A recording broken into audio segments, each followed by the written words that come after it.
வணக்கம் நண்பர்களே! சிவனுக்கு தொண்டு செய்த 63 நாயன்மார்களில் பாகம் 2இல் சிவகோசியாரை பற்றி பார்த்தோம். பாகம் 3இல் திருநீலகண்ட நாயனார் பற்றி பார்ப்போம்.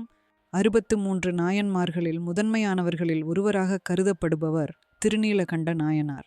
இவர் திருத்தொண்டத் தொகை மற்றும் பெரிய புராணத்தின்படி நாயன்மார்களின் வரிசையில் இரண்டாவதாக வைக்கப்படுபவர். இவரது வாழ்க்கை வரலாறு இளமையிலேயே கொண்ட உறுதி மற்றும் சிவபெருமான் மீதான பக்தியை மையமாக கொண்டது. இவர் சோழ நாட்டில் உள்ள தில்லை எனும் சிதம்பரத்தில் குயவர் குலத்தில் பிறந்தார். பெரிய புராணத்தில் சேக்கிழார் பெருமான் இவரை அறிமுகப்படுத்தும் போது தில்லைவாழ் குயவனார் என்றே குறிப்பிடுகிறார். இவர் தம் குடும்பத் தொழிலான குயவர் பணியில் ஈடுபட்டு மண் பாண்டங்களை விற்பனை செய்து வந்தார். சிவனடியார்களிடம் எல்லையில்லா அன்பும் பக்தியும் கொண்டிருந்தார். சிவனடியார்களுக்கு தான் செய்த மண்ணாலான திருவோடுகளில் சிறந்தவனவற்றை இலவசமாக செய்து கொடுத்தும் அமுது படைப்பதையும் வழக்கமாக கொண்டிருந்தார். சிவனடியார்களுக்கு திருவோடுகள் கொடுக்கும்போது திருநீலகண்டம் எனச் சொல்லிக் கொடுப்பது இவரது வழக்கம். இதனால் அவருக்கு திருநீலகண்ட குயவனார் என்ற காரணப் பெயரிட்டு யாவரும் அழைத்தனர். அவரது குணநலனுக்கு ஏற்றபடி நல்ல மனைவி அமைந்தாள். திருநீலகண்டரின் மனைவியும் சிவனிடத்தும் அடியவர்களிடத்தும் மிகுந்த பக்தி கொண்டிருந்தார். கணவனும் மனைவியும் அடியவர்களுக்கு தொண்டு செய்து இல்லறத்தை நல்லறமாக நடத்தி வந்தனர். அனைத்து உன்னத குணங்களும் இருந்தபோதிலும் விதியால் தூண்டப்பட்டது போல அந்த இளம் தம்பதியரின் வாழ்வில் ஒரு களங்கம் தோன்றியது. குயவனின் இளமை பருவப்போக்குகள் திருமணத்திற்கு வெளியே, அதுவும் ஒரு விலை மகளுடன் உடல் இன்பத்தை தேட அவனை தூண்டின. நாயனார் பரத்தை வீட்டிற்குச் சென்று திரும்பியதை அறிந்த அவரது மனைவி மிகுந்த கோபம் கொண்டார். நாயனார் அவரை தீண்ட முயன்றபோது அவரது மனைவி எம்மை தீண்டுவீராயின் திருநீலகண்டம் என்று இறைவன் மேல் ஆணையிட்டார்.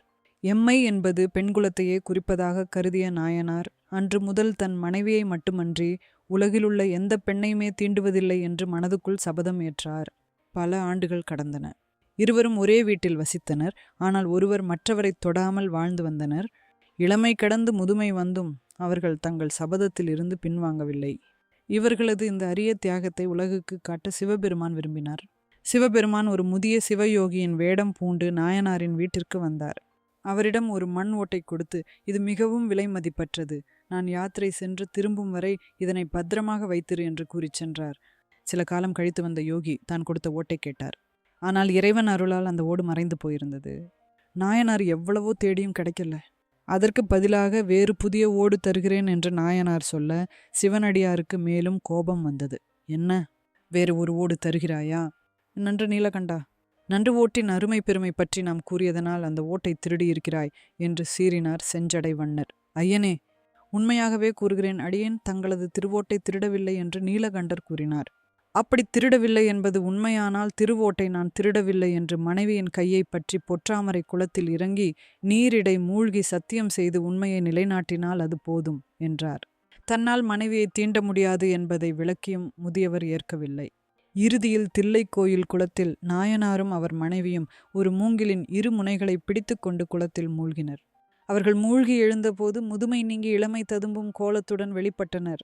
வானில் சிவபெருமான் பார்வதி தேவியுடன் தோன்றி அவர்களுக்கு தரிசனம் தந்து, புலனை வென்ற பெரியோர்களே, இவ்விளமையோடு என்றும் எம்மை நீங்காதிருப்பீர்களாக என்றருளி மறைந்தருளினார்.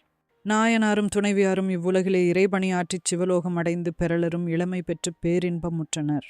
நாயனாரின் இந்த வரலாறு தவறு செய்தாலும் அதனை உணர்ந்து திருந்தி இறைவன் மேல் கொண்ட ஆணையை காக்க எத்தகைய தியாகத்தையும் செய்யலாம் என்பதை உணர்த்துகிறது. இவரது குரு பூசை ஒவ்வொரு ஆண்டும் தை மாதம் விசாக நட்சத்திரத்தன்று கொண்டாடப்படுகிறது.